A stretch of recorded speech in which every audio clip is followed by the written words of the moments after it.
Hey there, I'm Alleah. We're looking at another quote today, chatting about it through the eyes of law of attraction, and I'm really excited about this one. It might be the best one so far. Today's January 20th, so we're on the 20th quote. Harold Thurman.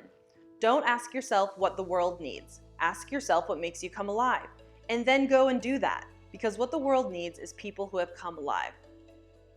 Law of attraction, perfection all over. The first thing is what he's saying. This isn't the best part, but this is a good part. Don't ask yourself what the world needs. Exactly. So let's say we did do this. Let's say we sat back and said, okay, what the world needs is better this, better that, protect the animals and change this and do that.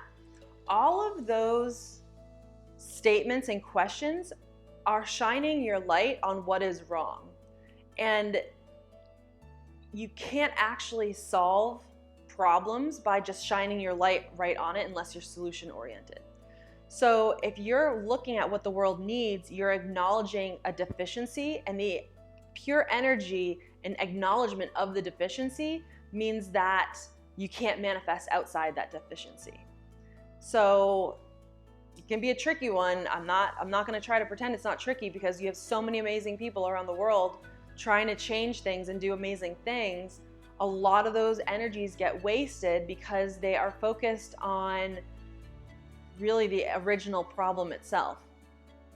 The way to fix the world, the way to help the world, or just your neighbor or your mother or your child, is the next part of this quote. And this is really, really the secret sauce in making a difference. Ask yourself what makes you come alive, and then go and do that.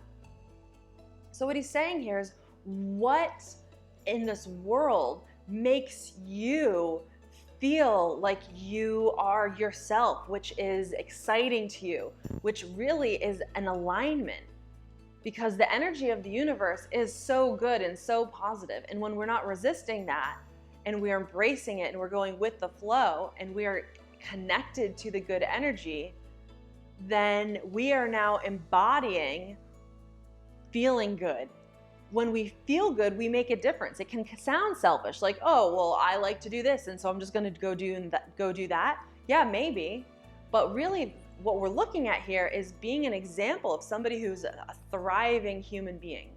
Because when you're a thriving human being, without doing anything, you inspire other people to be thriving. And some people will even ask you how you're doing it, and then they'll actually do it. And it will be a chain of events where, rather than fixing problems, you have large groups of people who are in alignment and feeling really good. And that's when, rather than having inefficient work that you're doing, is when you have incredibly efficient. You're making change on a huge scale.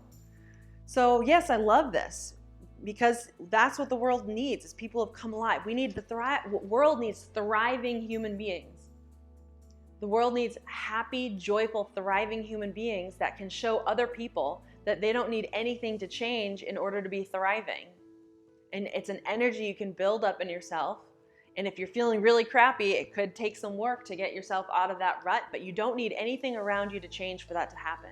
And then the more you do it, the easier it gets. And now you're living as a thriving human being who's just growing through the world where everything is working out, and every person you touch and interact with is feeling your energy and is curious and now kind of gonna do things similar to you.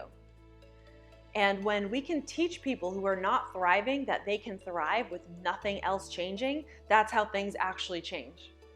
So it's tricky, I know, because it's backwards from what a lot of us think, but that is how the world works if you think law of attraction is how the world works, which obviously I do. So anyways, favorite quote so far, there you go. Talk to you later.